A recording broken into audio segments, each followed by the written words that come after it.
particularly target Title I schools where kids come from homes with no books and they go to schools with no libraries. Those are the ones who drop out. And we need to truncate that process early on because we can't afford to waste any of those young people. You know, for every one of those people that we keep from going down that path, that's one more tax-paying, productive member of society who may invent a new energy source or come up with a cure for cancer. They're all important to us, and we need every single one of them.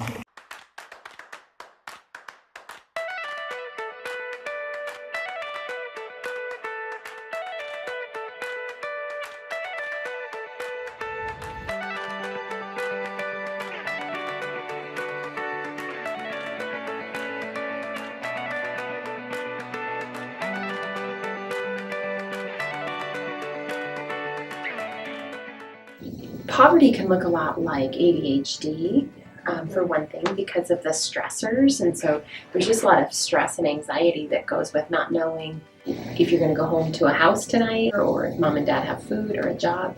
So there's a lot of stress that comes. And so their ability to concentrate and retain information is diminished.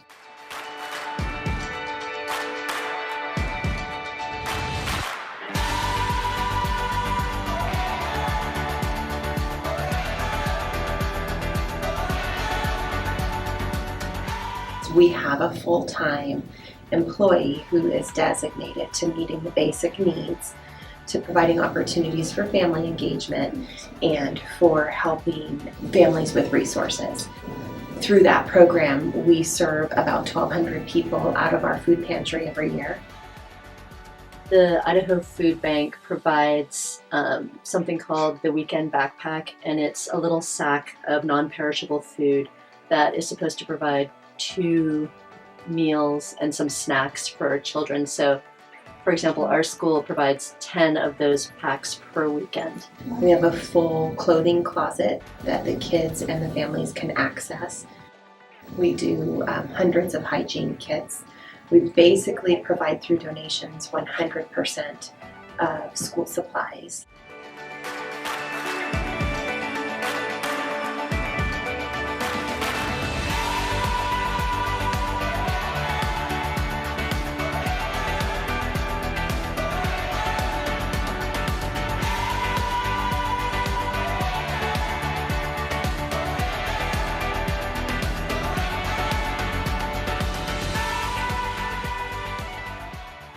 They'll come off of the bus. We had one come off with one flip-flop and one of his dad's shoes. He came off the bus crying, and I need shoes, I need to see Mrs. Self, and straight to our ROC, as what we call it, our Resource Opportunity Center, where she found the pair of shoes that fit. She can take some burden, whether it's gas cards or shoes, or we have kids who come at least weekly to get a box of food to take home to their family. So it enables families to reallocate some funds in an emergency sometimes. It helps the kids feel more secure. Miles of Smiles comes, and it's through Delta Dental, and they do a dental screening for any kid who wants it. And then if there is immediate care needed, sealants, cavities, fluoride treatments, they contact the parents and they provide that service.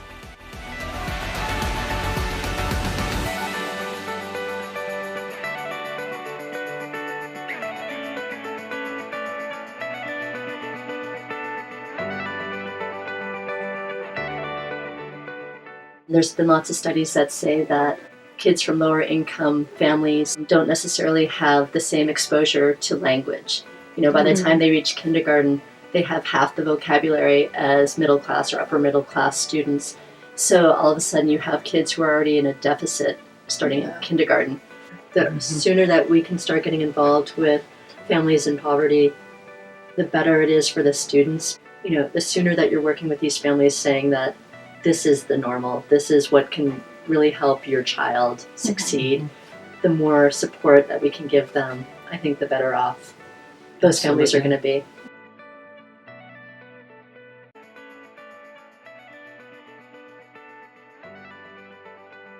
It again goes back to, you know, the food is just a matter of if they're hungry, their brain's not working. And so if we fill their tummy, hopefully we can also fill their brain. If one of my basic needs is met, then this is a safe place.